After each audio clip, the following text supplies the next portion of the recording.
I've been thoroughly enjoying my stay in Zagreb. The Christmas markets, the food, the events. But during my stay, a pretty significant change happened. The country became the newest EU member state to adopt the euro as its currency. The switch happened on New Year's Day, and all of a sudden I found myself paying with fresh, locally minted coins, bearing the face of a mysterious man. But who is this man? It turns out that I've been running into his legacy at every step I made here. As a matter of fact, at every step I made anywhere. Simple. If the electricity runs through it, it has to do with this man.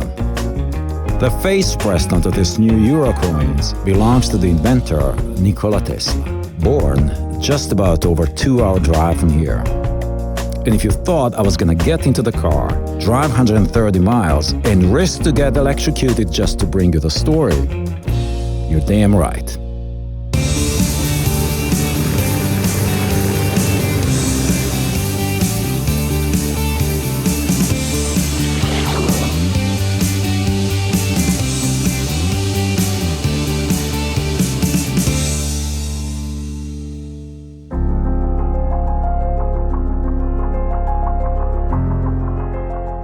Nikola Tesla was a genius inventor, born in a remote village of Smiljan in 1856. Tesla is widely considered a pioneer of alternating current, or as commonly known, AC. Unless you're an electrician, it may not mean much to you, but I'm pretty sure you can recognize this. Well, now you know where they got their name from. Our center opened in 2006 on Tesla's 150th birthday anniversary. And that's when everything opened up the way you see it set up today. The historical part consists of the Orthodox Church of Saints Peter and Paul. We have the birth house of Nikola Tesla in the middle. And then we have the little brown building is the reconstruction of the barn. So the Orthodox Church of Saints Peter and Paul was built in 1765. And that same year, the house that Tesla was born in was built as well. Tesla's father was an Orthodox priest, and when he came here to Smiljan to live and work, he got to use the house, which means that this is actually the parish house. The reconstruction of the barn is special to us because it ties together the whole story of Tesla's childhood. So Tesla had visions of the future his entire life. When he was about 5, he had a vision that one day people would fly like birds. Of course, he wanted to test out his idea. He took an umbrella. He climbed up to the top of the barn, and he jumped off with an open umbrella. He fell, he broke his leg, and it took him a very long time to recover from that. But the whole story is connected again to our statue that's in the front. The statue is made out of duraluminum, and that's a material that we use today to make airplanes, helicopters, and other flying objects. And you'll see there's a whole list of cities that Tesla lived in, worked in, and so on. So the lines, they're just directions. They show you in which direction each of these cities are located with regards to Smiljan, and the numbers are air distance in kilometers. So we're in the birth house of Nikola Tesla, and this used to be the kitchen dining room area. It's where Tesla would have spent most of his time with his family. So Tesla was born here and he lived here for about 7 years.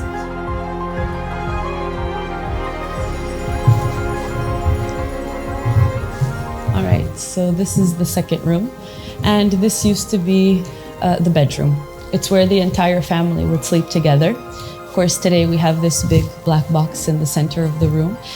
Within the box, we have 40 drawers. You can open the drawers and you can read all sorts of interesting facts about Nikola Tesla. Tesla was a little bit of an unusual man. He had many phobias. He had lots of obsessions. He had lots of things to say about the future. Some of his phobias or fears. So his greatest fear was of viruses and bacteria. As a child, he almost died twice because of a virus or a bacteria. So he never gave handshakes, and he always wore leather gloves. He did not like human hair. He did not like peaches as well. Well, I assume it's because peaches have fuzz all over them, so something reminded him of human hair. He could not stand the sight of them.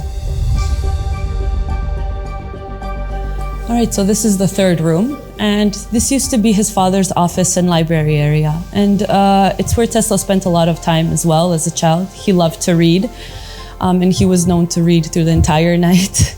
We have lots of books here. They're all about Nikola Tesla. They're all in different languages. We have this set of old books, very old books here. Some of these even belong to Tesla's father. Mm-hmm. This is also where our timeline ends with Tesla's death on January 7th, 1943. Wait a minute. Today is January 7th, yes. It's the 80th anniversary of Tesla's death today. And of course, the last 10 years of Tesla's life, he didn't leave his hotel room very often. When he did leave, he would go down to a nearby park and he would feed pigeons, or he would feed pigeons from his hotel room.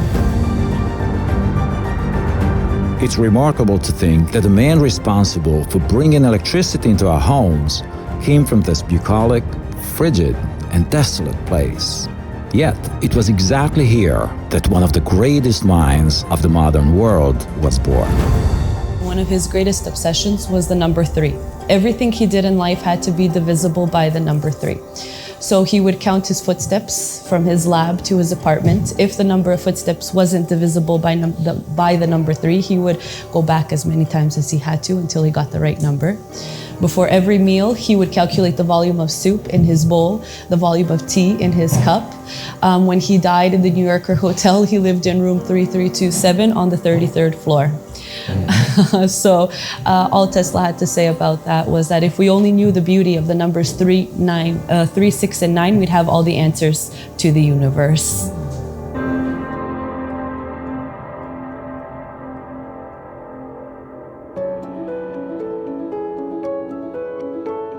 So we've reached the attic of the birth house, and it was probably most likely used for storage when Tesla was a child, but today it's set up as Tesla's lab. On the surname Tesla, we have 112 numbers, and these are the numbers of Tesla's American patents. Altogether, Tesla had about 700 inventions, but he did not patent all of them. Right. These are his American patents that are especially important to us today because they're things that we use every day, but we don't know that Tesla invented them. For example, the remote control. The next invention that we have here, that is the exhibit piece. This is the alternating current electric motor. It's also something that we use every day because it's in most of our household appliances. The whole story started in Budapest with Tesla. He was out for a walk with his friend. He was reciting a poem and he had a vision. As soon as he had the vision, he took a stick and he drew his vision for his friend in the sand. And you can see we have an example of that here. This is the rotating magnetic field. And you'll see when I turn it on, it even sounds like a washing machine.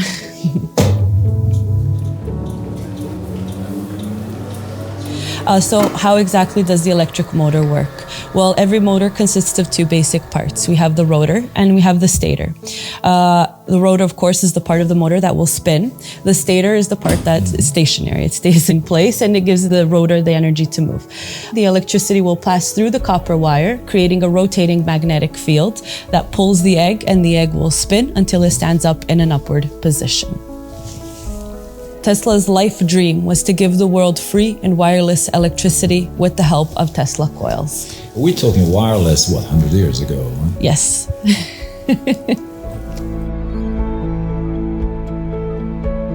The whole story with the Tesla coil first started in Colorado Springs, where Tesla spent a year experimenting with his ideas. And you can see this here is what his lab looked like. It's a photograph from that time. So after about a year, of course, even with Tesla, money was always a problem. So he wanted to continue his research and he found someone that would finance him.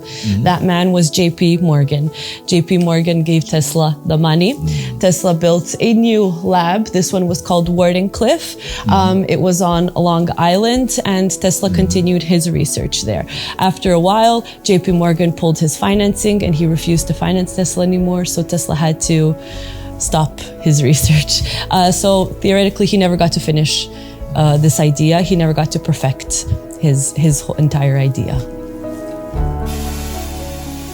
This one here will raise the voltage to 100,000 volts. It creates an electromagnetic field around itself, and if you are standing within the electromagnetic field, for our example, holding a neon lamp in your hand, the lamp will turn on.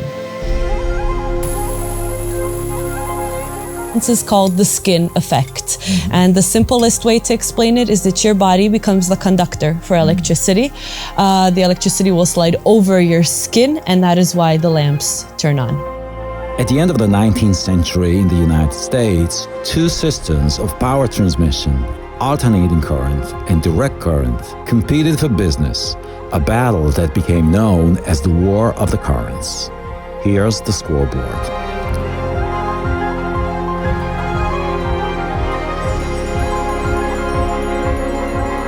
Thank you, Tesla. I mean, imagine life without AC/DC.